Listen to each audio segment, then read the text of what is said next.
Hi, I'm Samra Attar, and joining me today is Yogita Limais. Hi, Yogita. Thank you for joining us. My first question to you is which stories from South Asia and Afghanistan do you decide need global attention? Thanks so much, Samra. So I think when you go into any country to cover it, I think it's really important even before you get in there to speak to as many people on the ground there. So whether it's ordinary civilians or whether it's agencies, organizations working on the ground. In India, it's slightly different because I am an Indian and I live in India. So I have the lived experience of it. So it's kind of, I think, easy for me to decide. But when I'm going to a foreign country, I always speak to people on the ground and they usually give you a sense of what is the most critical story to cover at that moment. So I would say, for example, in Afghanistan at the moment, there is a real crisis of hunger.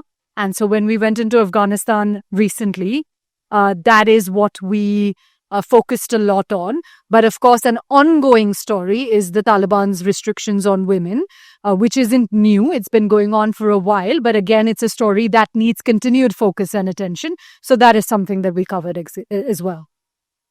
And during your panel, you spoke about going through safety training before going on ground.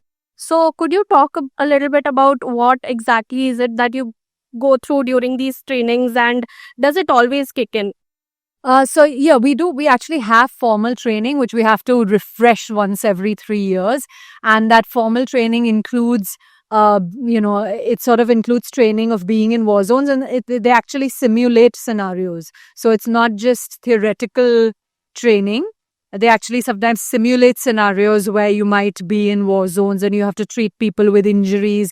You've got to use the first aid kit that you have because you might end up having to treat a colleague. You might end up having to treat yourself. So I think what that kind of does is it makes you used to opening up a first aid kit, bandages, medicines, things like that, and actually using it firsthand. But then you also have other training regarding, how you can behave in a situation where there are mobs around you, or there might be a lot of protesters or a lot of angry people around you in areas where a disaster is struck. So whether it's floods, whether it's an earthquake, things like that. And I think, look, I don't know whether it always kicks in or not. I can only tell you it has kicked in when I have been in those places. And I think that's because it's like every, any kind of training or education, the more you do it, and if you keep revising it over and over and over again, you will find that when you land up in that situation, you will be able to apply the skills and the knowledge that you've learned. We also spoke about embedded journalists during the panel, and we did not get much time to go through it. So, is there anything else that you would like to add about that? So I think, yeah, in some places to access sort of the front lines in wars, you do have to embed with the military sometimes or with the government or sometimes sometimes it could even be with an aid agency.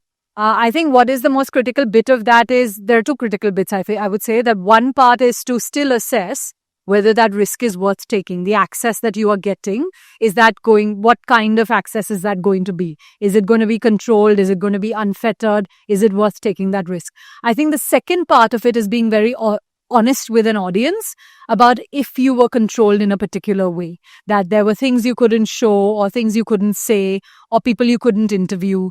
Or things you were not allowed to do because you were going along with the military. And I think what is really important is that whatever limitations were there, you're just honest with the viewers, with the readers about that. Also, there is a certain perception about Indian journalists given the state of the mainstream TV media. So, have you, as an Indian journalist, ever had to deal with that? I have experienced it. I've experienced it in Bangladesh when we went soon after the student protests and Sheikh Hasina fled. And there was a certain impression about Indian journalists. And so, of course, I am Indian, even though I work for the BBC, I think there was a lens of kind of looking at me like that. But I think, again, if that felt like it was going to get us into a violent situation where we might have been at risk, then I think we would have just withdrawn. But I think usually in that situation, if you're able to talk to people and communicate honestly where you work, what your intention is, I usually think that does diffuse matters. And my last question for the day to you is, why do you think, platforms like the Media Rumble and organizations like the News Minute and News Laundry, matter to the media industry in the current times? I think India is going through a phase where much of our mainstream media at the moment is pro-government, and therefore you do not have many independent news outlets who are doing the job of a journalist, which is to hold power to account, to hold authorities, to hold government, whether it's the national government or state governments, to account. And I think News Minute and News Laundry are two organizations that are doing that very crucial job in a very difficult environment, and that's why I think they are extremely important. Thank you so much for joining us once again. Thank you.